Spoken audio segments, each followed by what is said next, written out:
Kasi kanina ay naasar na naman siya nung kanyang mga fellow It's Showtime host kay Paolo Abilino. Ngayon, para sa mga hindi nakapanood mga chika, no, kanina sa segment nilang Showing Bulilit, 2 beses na naasar si Kimi. Knock knock. Who's there? Kim Pao. Lilipad ako para lang kay Mr. Right.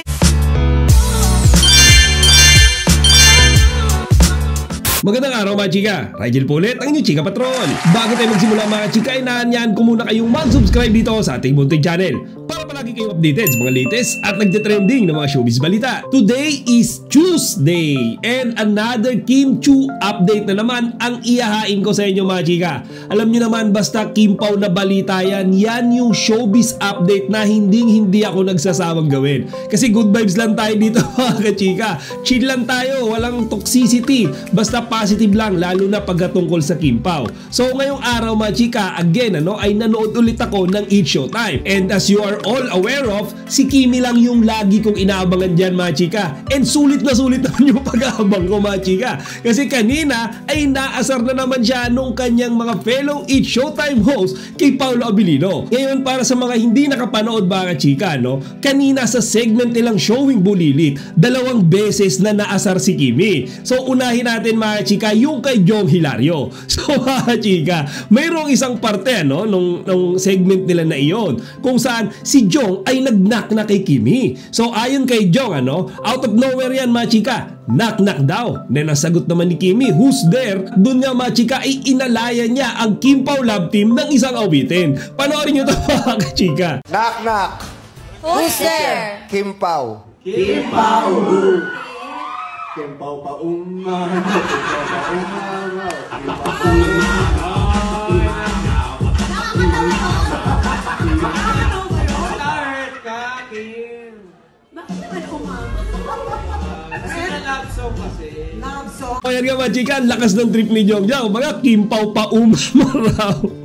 At si Kimi nagulat siya dyan mga chika, kasi syempre hindi niya ina-expect yan Kumbaga paano nga naman daw na nakapag-come up si Jong sa kantang yan gamit yung tambalan or yung word na Kim Pao. Di ba mga chika? Ngayon tuwang-tuwa rin yung mga audience dyan, in some way nakakakilig din. Kasi syempre na-associate na naman yung pangalan ni Kimi kay Paolo. And aside pa nga dyan mga chika, para rin sa mga hindi pa nakakapanood, bukod kasi kay Jong, inasar din si Kimi ni Teddy. So nag-duet nga sila dyan mga chika ng ating Chinita Princess. Ang tawag nga sa ginawa nila mash up daw. Kung saan ikinumbine nila, pinagsama nila yung dalawang kanta mga chika. Yung awitin na Superhero ng Rocksteady at yung Mr. Right naman ni Kimi. So mga chika, yan din out of nowhere siguro nagulat din si Kimi nung biglang nagpalit ng lyrics si Teddy. So dyan naisip niya kaagad siya na naman yung inaasar. So para malaman nyo yung nangyari mga chika, panoorin nyo to. Lilipad ako para lang kay Mr. Right. Oh, lang sa'yo. Hindi, para lang. Ano yung mashup yun Mashup. Mashup ng Rocksteady and Kimi. O yan nga mga chika, kitang-kita nyo naman, talagang tanggap na tanggap ni Kimi yung kinumpos nilang kanta ni Teddy. And alam nyo yung mga ganyang asaran for me, yan yung very healthy na mga jokes. Kumbaga hindi sila nakakasakit, hindi sila nakaka-offend, more on nakakatuwa lang. Kasi di ba madalas na i-compare natin yung mga ganyan simpleng biruan nung mga ibang It's Showtime host kagaya nila Teddy, kung paano nila binibiro si Kimi kay Paolo, compare naman doon sa mga biro ni Meme Vice na alam yun minsan nagko-cross na siya ng boundary or cross the line kung saan medyo nakaka-offend na mga chika. Talagang sabi nga nung mga fans nung mga Kim Chiu fans, mga Kim Pao fans, swerte lang talaga si Meme Vice dahil yung kanyang mga kasamahan sa trabaho like Kimi or the other It's Showtime hosts are professional. Kumbaga pumapayag sila na asarin ni Meme Vice, pumapayag sila na minsan mapiphysically nasaktan sila, yung kahit biro lang bigla sila itutulak, biglang babatukan, yung mga ganong simpleng biro. Minsan mga chika, nakakatuwa talaga siya, nakakatawa siya sa camera, pero minsan isipin lang din natin yung taong binibiro na syempre tinatanggap lang nila yon for the sake na mapatawan nila yung mga tao. So yun mga chika, yan yung mga hinihintay kong biruan sa It's Showtime. Kumbaga good vibes lang, walang toxicity. And syempre kapag si Kimi nakikita natin yung reaction niya pag inaasar siya kay Paolo Abilino mga chika, laging kumpleto na kaagad yung araw natin, di ba?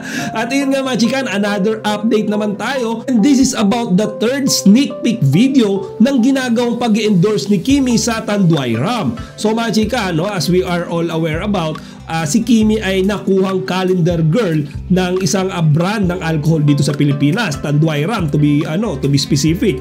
Ngayon mga chika, mayroong mga batches ng mga sneak peek videos kung saan makikita natin kung gaano talaga ka-sexy at kahat ang ating Chinita Princess. At kahapon nga lamang mga chika, lumabas na yung pangatlong video. And this time, ipinakita na talaga yung mukha ni Kimi. Kasi yung mga previous 2 videos, katawan lang kumbaga, pinapakita lang dun yung hulma ng katawan ni Kimi, yung kanyang sexy na damit.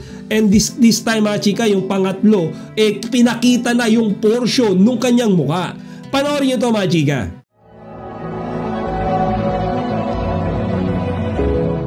Di ba mga chika? Kumbaga napaka-ikling video pero malaman. Malaman dahil napaka-hot at napakaganda ni Kimi dyan sa video na yan. And we are really supporting her mga chika. Sa simula, again, previously sa mga previous video ko, sinabi ko na medyo nag-aalangan akong suportahan si Kimi sa kanyang pagpapasexy, sa pag-show ng skin. Pero ngayon mga chika, I'm supporting her. Kasi siya meron siyang katawan 'di ba? Hot siya, talagang sexy siya, and syempre dapat i-showcase niya yan sa lahat.